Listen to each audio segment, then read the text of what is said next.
Coming up today, from dry January, a rise in mocktails, and even going dry completely. More Americans than ever are drastically cutting their alcohol consumption. So today we explore the science behind whether drinking can harm your brain, and if cutting back on drinking really does reduce your risk of developing dementia or Alzheimer's disease.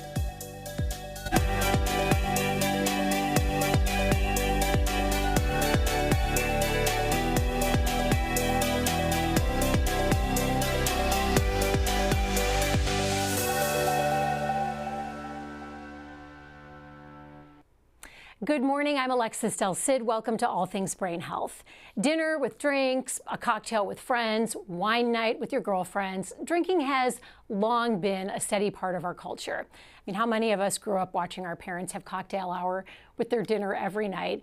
But there is a growing body of research suggesting that even moderate drinking can hurt your brain. In fact, a recent study published in the journal BMJ Evidence-Based Medicine shows that any amount of alcohol increases your risk of developing dementia and Alzheimer's disease. Researchers tracked more than 500,000 adults. They found the more alcohol people consume, the higher their risk of cognitive decline.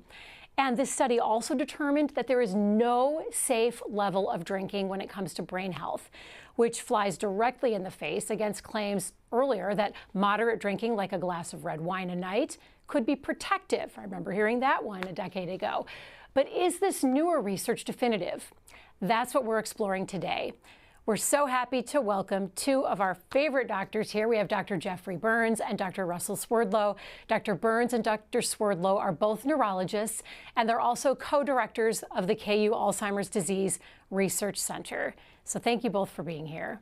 Oh, sure. Great to be here. We'd already dove into talking about this the minute the doctor sat down. You love this study. What makes it so fascinating to you? Well, this is what's called a Mendelian randomization study.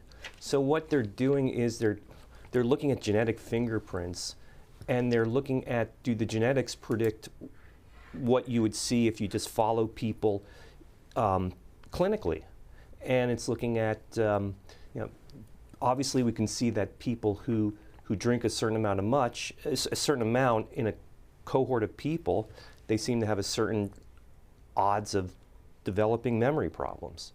And then, but the people that they studied, if you go and you look at their genetics, it looks like their genetics predicts, the genetics that predict are they going to be drinking also seems to have an impact on what their risk is for developing memory problems. And it looks like some of the risk for developing these memory problems actually seems to come from the gene pattern that kind of determines how much of a drinker you're going to be. So the same gene pattern that determines whether or not you have that itch to drink is also combined with the genes that put you at risk, at higher risk of dementia or Alzheimer's? Yeah, that would be an inference, but the big takeaway picture from this, at least as I read the article, is that how much of a risk is drinking alcohol to you. That's a little more complicated than just how much are you drinking. Okay, so Dr. Burns, after reading this study, what exactly are researchers saying, or do researchers believe happens in the brain when you consume alcohol? This study is really didn't look into the brain, but it looked, as Russ laid out, looked at thousands of people, actually hundreds of thousands. Half a million. Yeah, half a million, to try to really understand, what is the risk of drinking, and it used genetic, sort of proxies of how much somebody might drink to see, how is that related to dementia risk. And I think it's clear that if you drink a lot, if you have alcohol use disorder, you're at higher risk of dementia. What's new here is if we're looking at that real low level of drinking, which we used to say is protective, 1 or 2 drinks a day may be protective of your brain, right, might actually reduce your risk of dying too in the long run. Compared to non-drinkers. I remember hearing that repeatedly a lot, probably 15 years ago. I feel like it really ramped up. People were saying, have a glass of wine, it's good for you, it's good for you. I'm guilty of saying that many times. That was sort of the rule of thumb. The data really strongly pointed to this idea of having 1 or 2 drinks a day is really, a healthy thing for you for vascular effects, whatnot. And what this study sort of undermines that idea. And it may, and you know, that using genetic data, we can infer from this study that 1 to 2 drinks actually might put you at a little bit higher risk, and it doesn't appear to put you at a lower risk. So the glass of red wine a night, this study is saying would still put you at a higher risk of developing Alzheimer's or dementia. That's what this study suggests. So I'm going to ask both doctors this. I'll start with you, Dr. Swerdlow. Do you think the science has changed, or were those flawed studies to begin with? Like, were those studies that were funded by the wine industry that we didn't know? You know, sometimes you find out something else funded that study. Well, you know, all studies are flawed, Right. you know, and we just kind of have to try to interpret them the best that we can. What you know, studies were done and they suggested that, you know, hey, it looks like people who are drinking small amounts may have a lower risk of developing dementia. And then, you know, what follows from that is trying to figure out, okay, so, you know, is a little bit of drinking, is that medicinal? And what could that medicine be? And people come up with ideas, and one idea was that there are compounds, let's say in like red wine, like polyphenols or resveratrol, which are antioxidants, and maybe what happens if you drink a little bit, you get some, you know, these polyphenols and they're antioxidants, and that's doing something good for the brain. You know, if you interpret it that way, then drinking a little bit is medicinal. But what this paper said, this looked at it in a slightly different way, and they said, well, you know, if we look at it in a different way, we really don't see that evidence for the medicinal component of this. The part about if you go out and you drink to the point that you're going to be damaging your brain, I mean, everyone knows that if you drink heavily enough, you will do that. Yeah, that's not good for you. But this idea that, well, if you drink a little bit, that's medicinal, you know, the way this study was done, That's not good for you either. It certainly wasn't medicinal. It certainly wasn't Right. benefiting you. So when did things change for you, Dr. Burns, where you started to see this in a new light, where you said you went from, a lot of doctors would say, glass of red wine a night, it's good for you. At what point did you start to see the research saying it's not trending that way now? Yeah, probably in the last couple of years, and then this sort of brought it home. And again, I mean, as Russ said, every study is, we're trying to infer things from it. We're trying to learn from it. And this study is another observational study. And observational studies can mislead us, you know, good and bad, I guess. But we have to be careful with how we interpret it. But the more that the evidence, you know, accumulates, it does suggest that maybe this idea of going out of your way to have 1 drink a day for brain health is probably not something you want to do. Don't go out of your way for that 1 drink a day. You know, and I don't know if it was people going out of their way or people saying, oh, good, I can still have my wine. It was more of like a hall pass or a pass to feel okay about drinking every night. Yeah. Right. Well, I mean, but yeah, I would say it's okay to have that 1 drink a day.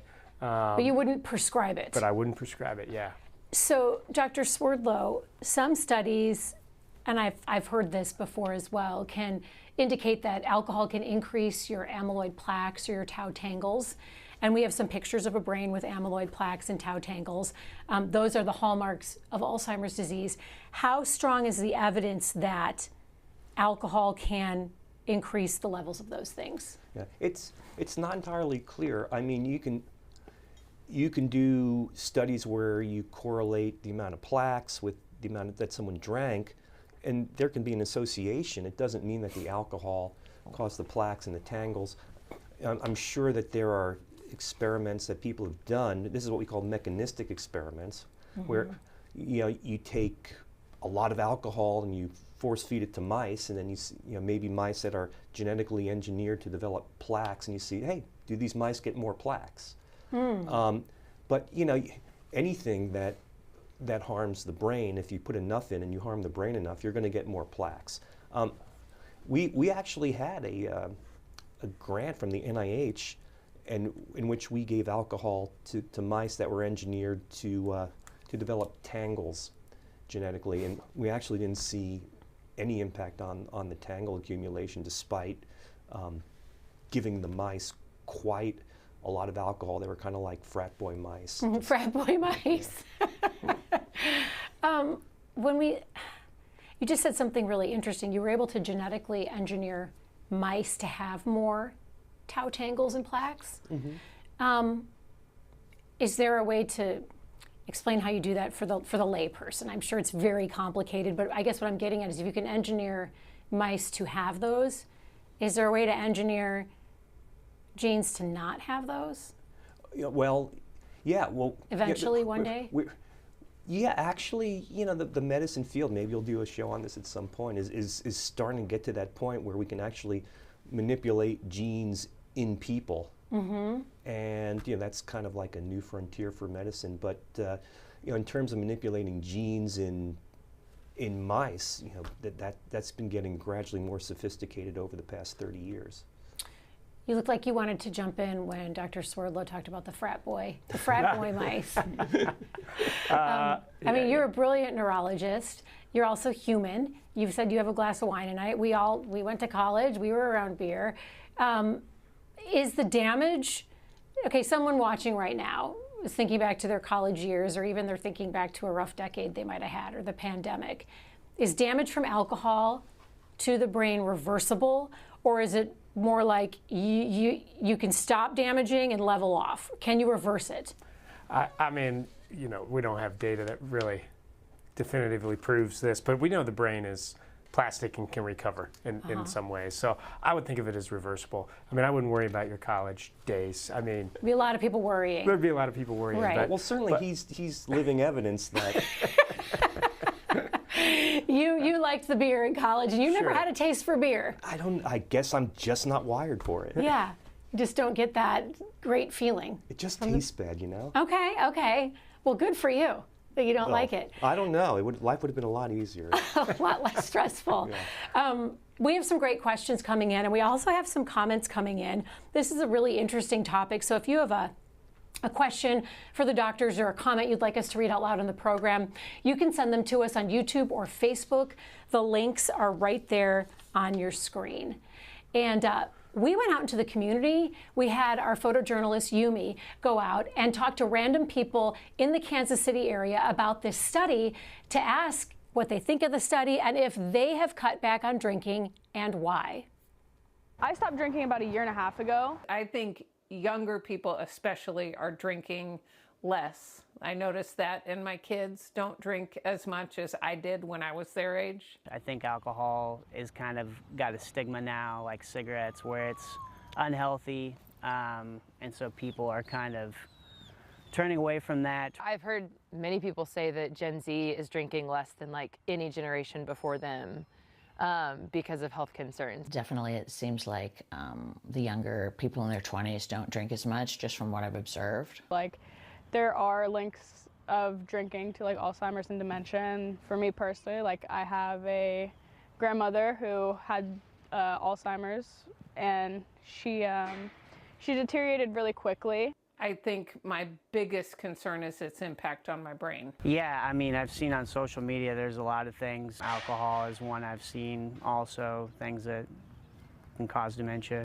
There's probably less of a social obligation, like across the board, to drink in social settings. For 20 years, my dad drank a bottle of wine every day, and his doctors definitely told him that it was contributing to his mental decline. And once he got diagnosed with dementia, he still kept drinking every day, and we watched it speed up the disease and make it worse because of his drinking. The more and more studies that come out that say there's really not any level of drinking that is safe, so to speak. I found that so fascinating when our photojournalist Yumi came back with all those sound bites, because it was universally the same message. Normally I got a pretty good selection of people saying different things.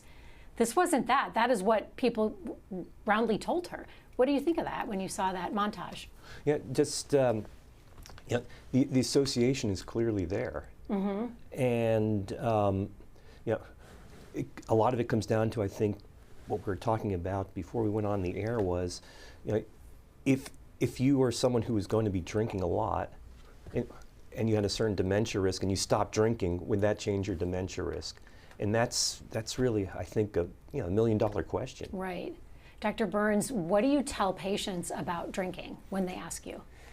Well, I mean, I think there's a couple things that are clear. One is if you drink a lot, and every day, it's not good for your brain, so you should cut back. I think this study does suggest that there really is no safe or healthy level of drinking, but at the same time, if it's really important to you and you're drinking very modestly, 1 or 2 drinks max a day, it can be a part of your, it can be important to you, and it can be a part of your active lifestyle and social activity, and I would say, if it's really important to you, yeah, there's a small risk, but it's small. Right. And it may be something that's worth it to you. But I think the important point here is, don't go out of your way to drink 1 or 2 drinks a day. And I think as like it's medicinal or something, right? Exactly. I found the hardest part for me, my husband and I drastically cut back on our drinking. His mom passed away. My dad died of Alzheimer's. So I think the hardest part was actually being at a party and not having something in my hand. Even carrying around a LaCroix didn't feel the same. What made me, I finally discovered non-alcoholic beer and a couple of them that I like. And it feels better just to have that in my hand. And I know that doesn't sound strong or what, you should feel fine walking around a party without anything, but it felt better. There's something habitual or relaxing about having that drink in your hand at a party. Yeah. Kind of feel empty-handed when you're not holding something. Yeah. I'll say I don't drink much, but I like to have 1 or 2 drinks at the right time. Right. And I'm going to continue doing that. I have a question, and Dr. Swerdlow, I'll start with you on this. My dad, as you know, my dad died from Alzheimer's. My dad's sister had Alzheimer's, and then their mom and their grandpa also died from Alzheimer's. So it runs in my family. However, my dad and my aunt have another sister that is still alive. She's clear as a bell, my Aunt Rosie. She's approaching 90. She doesn't drink. That's the only difference in their lifestyles, is that she has never been a big drinker. Could that have played a role in her escaping getting Alzheimer's disease, Dr. Swerdlow? The answer is it could, or based on this study, it could be that the genes that maybe put some of your other family members at a higher risk, she didn't get those genes and she didn't drink. Because I heard an interesting quote, and I'd love to know what you think about this, Dr. Burns. I heard that, because once someone in your family is diagnosed with something, you go down the rabbit hole of figuring out, am I going to get it? What's going to happen? And 2 different doctors along the way, 2 friends I have that are doctors, have said that genetics loads the gun, lifestyle pulls the trigger. What do you think of that? Interesting. I mean, that's an interesting idea. Genetics does, it's an interplay between your genes and the environment. And, genetics, will kind of tell you, are you destined for it or not? We can't really read that yet. But lifestyle might modify forwards or backwards in terms of when you may get something like Alzheimer's disease.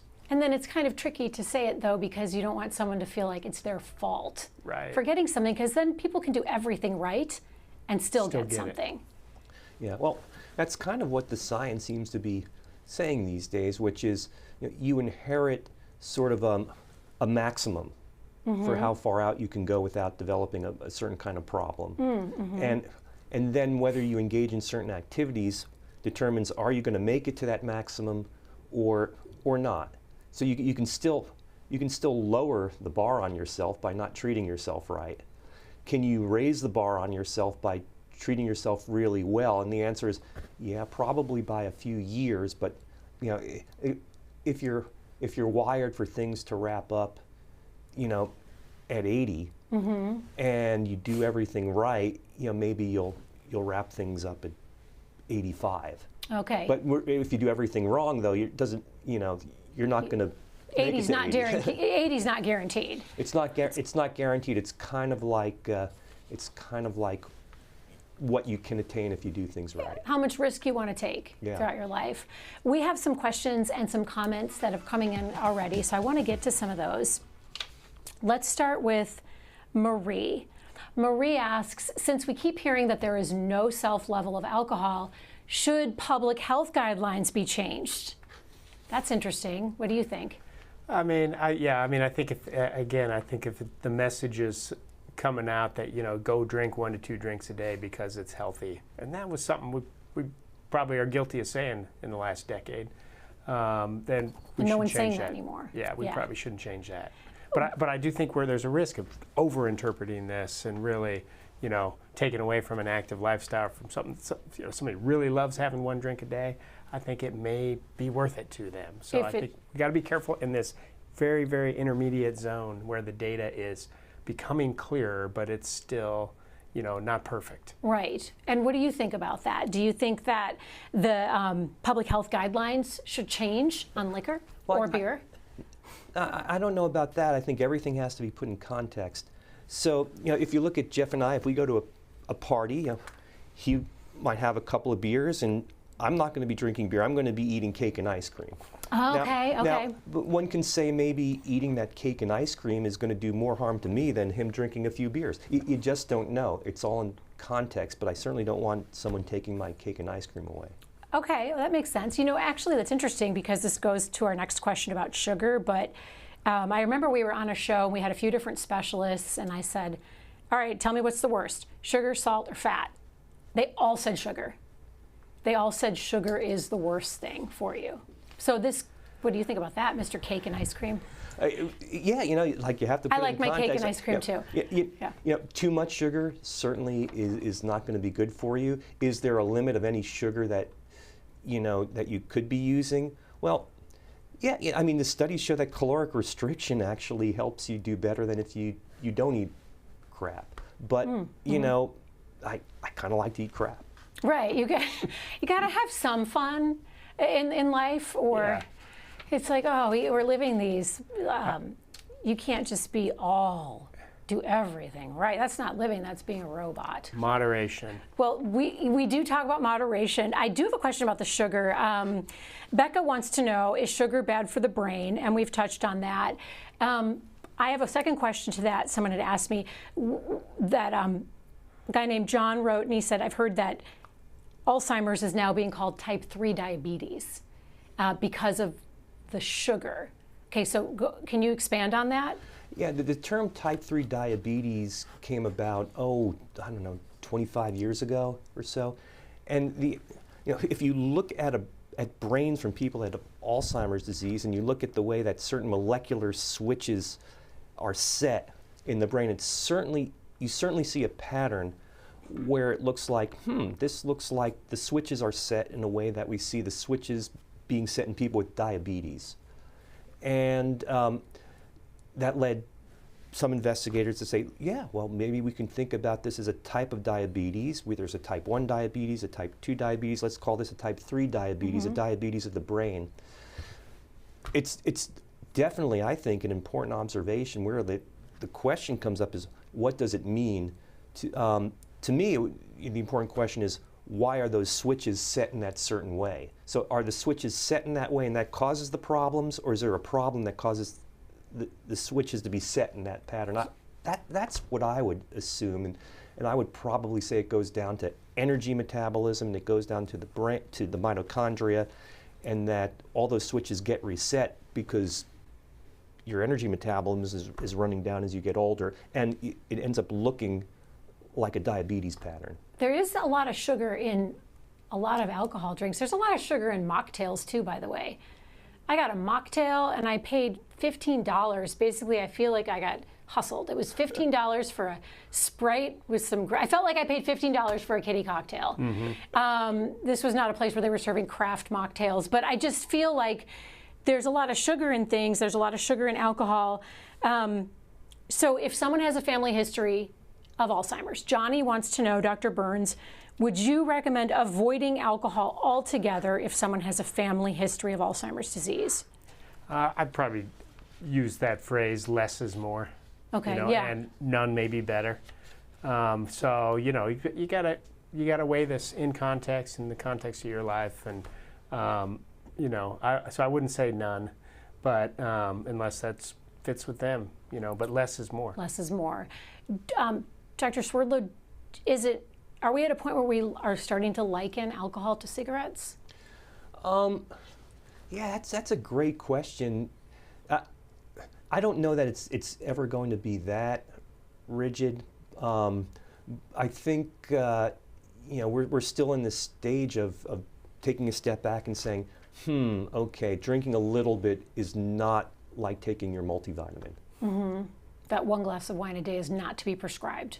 If I'm going to go out of my way to drink a glass of wine each night to lower my Alzheimer's risk, I'm probably not lowering my Alzheimer's risk. Right. Dr. Burns, is there an age at which alcohol impacts your brain health more than other ages? That's another good question. I don't think we have data to really, show that.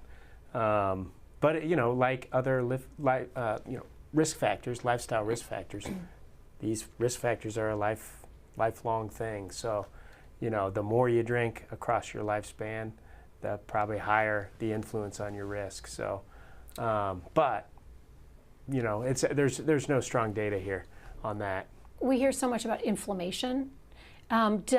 What role does alcohol have on inflammation in the brain?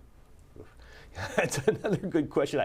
I don't really know the answer to that. I would surmise that that probably alcohol in the brain probably causes some irritation, and anything that irritates could kick up some inflammation, theoretically. Now, is it durable? Probably not. Right. If it's this issue of, well, do you want to kick something up even temporarily? Right.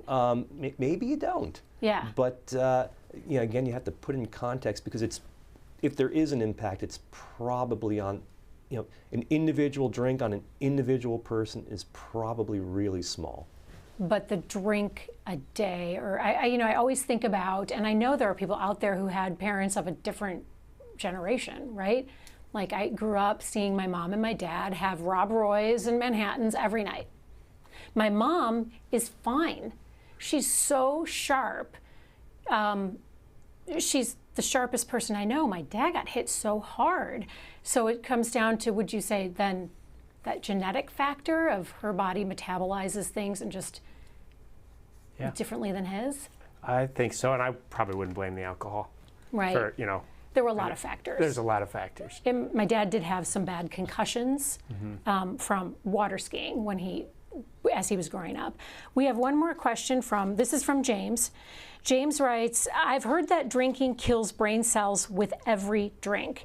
Is that true? And is there any way to build new brain cells if you kill off some of the brain cells you were born with? I guess I would say I wouldn't be so concrete about that idea of a drink automatically kills brain cells. But it's a much softer association than that. And then I would say, there's ways to repair the brain and try to battle any injury that's happened, and there's things like exercise and eating right and reducing your drinking habits, and doing those sort of healthy lifestyle, sleep. Staying active, socially engaged, sleep well. These are all things that are good for brain health. Dr. Swerdlow, as we wrap up this conversation with today's takeaways, I want to start with you. One, about what you would like to impart most on our viewers, but two, what you think of this study itself as a researcher, as a neurologist. Yeah. Well, I respect the study in that they're using, what I think of as sophisticated statistical techniques to try and get at a deeper take on epidemiologic observations, because it's very straightforward to look for associations between things. Why things are associated becomes a much more complicated issue, and studies like this that try to critically take that on, I think make a good addition to the literature. Just in the tail end of the show, we have two questions that just came in, so I want to get to these. Jeremy Yenser writes, there's been a lot more talk about emotional and mental health in recent years. I've heard younger people are recognizing the effect alcohol is having on their moods and emotions. And then Jean Reardon writes, are younger people just using marijuana instead of alcohol, and how does that affect their mental acuity? So we can't speak to what younger people are doing. We don't know, but any substance affects your mental acuity. Yeah. So I thought it was a great point that, you know, this is complex, and Yeah. alcohol use disorder is especially complex with a lot of emotional issues and depression and anxiety often driving it. And so we have to keep that in mind. We do know that heavy use of alcohol is associated with dementia. It's just in this zone where there's milder or more responsible drinking levels that is now under question. So for all the nuances that could be in the study, we have 2 neurologists basically saying the same thing. There's a lot of nuance. It's not good for you. Well, Yeah. Well, Right. Yeah, but again, context like, Jeff doesn't mind having a few beers every now and then, and he also exercises very hard. And you raise the question of, can you do something to like regenerate the brain? I think that probably he gets more benefit out of his exercise than he's doing harm by his drinking. Clearly, you're still sharp as a tack. I mean, a drink or 2 isn't hurting your brain power, and cake's not hurting yours. Well, So it is moderation. Doctors, thank you so much. We have to wrap up this discussion, but really appreciate you both taking the time to be here. And thank you to our guests and to our viewers for being with us today. Coming up tomorrow, newly pregnant, having just completed her PhD, she went to the doctor because of a urinary tract infection. She wound up diagnosed with a rare lung disease. The treatment she found at a special clinic here at the health system, and how her medical journey shaped her medical career. Tomorrow at 8 a.m.